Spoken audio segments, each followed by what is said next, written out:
moments that change us. Moments of transfiguration. Moments when we feel most alive, when we see beauty,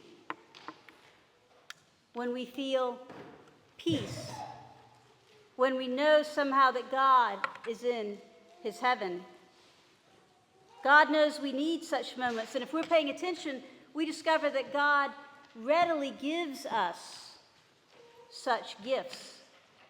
We encounter the Transfiguration today on this last Sunday after the Epiphany, only a couple of days before Ash Wednesday and the beginning of Lent. At this time, we need, like Peter and James and John, that's our John, we need to follow Jesus up a high mountain, to see the glory of God, to hear the very voice of God on this roller coaster road of life. There are, of course, great heights, and there are dips and low points. At times we ascend the mountain and we want to stay there, just like Peter, wanting to build 3 dwelling places, 3 tents. We want to capture the moment. Do you know what that feels like? We want to capture those supreme moments. I felt a little bit like that last Sunday, on Scout Sunday, when this church was packed. We had almost as many people singing in the choir then as we do today. It was a glorious morning. Thomas McAfee was in the pulpit right now. I really enjoyed that part. It was a glorious morning, but then this is too. The late humorist Garrison Keillor, he once wrote about being deeply moved by simply standing to pray in his Episcopal church. He said, "When we stood for the prayers, bringing slowly to mind the goodness and the poverty of our lives, the lives of others, and the life to come, it brought tears to your eyes, the simple way that Episcopalians pray."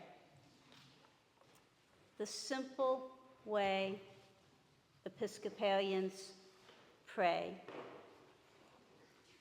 It's no wonder the Buddhist monks and their pilgrim dog, Aloka, officially concluded their journey at the National Cathedral in a service of prayer.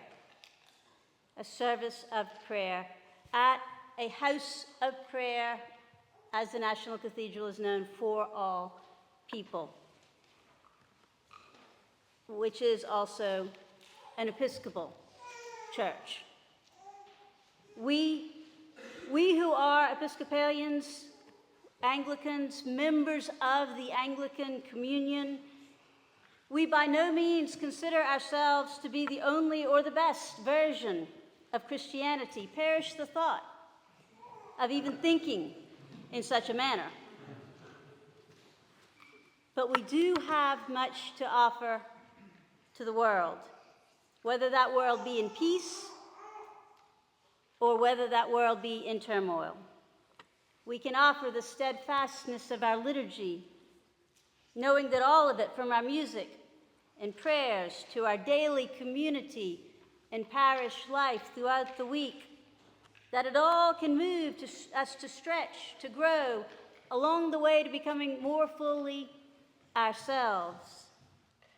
Archbishop of Canterbury, a long time ago, Michael Ramsey, said about our communion of faith, our Anglican Episcopal Church.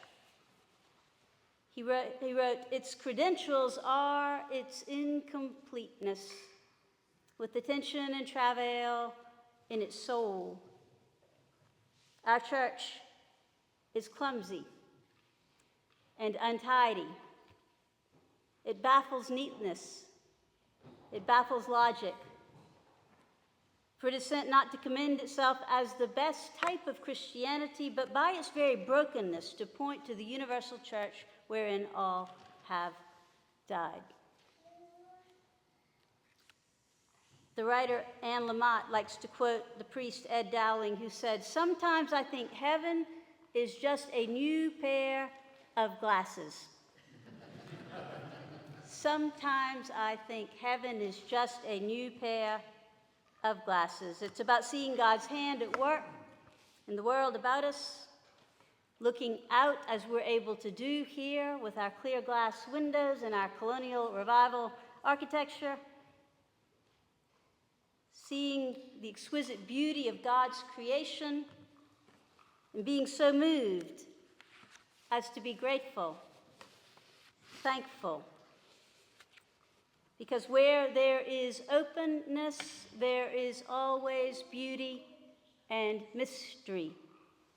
There is always the capacity to encounter the divine, even if we do not recognize it till later. Has that ever happened to you? You've had a moment of glory, a moment in which you've entered somehow into the eternal.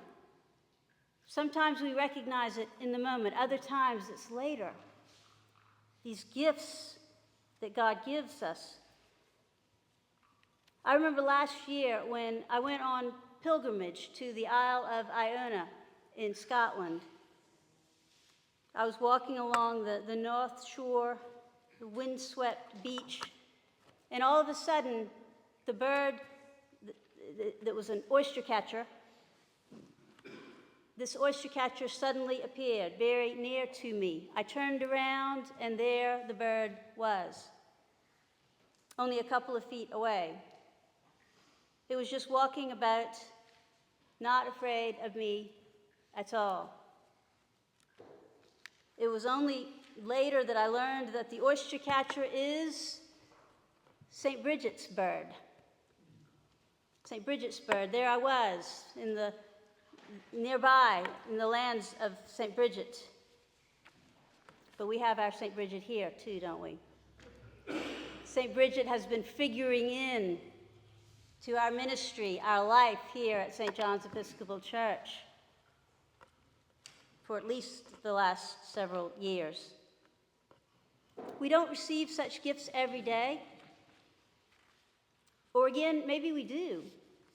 Richard Rohr was saying the other day that as he's getting older, that his prayer life is looking more and more like gazing.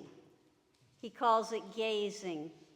And he said, it's not as if I'm looking out over a pretty place. I'm looking out at a dumpster in asphalt outside of my hermitage, but I'm gazing.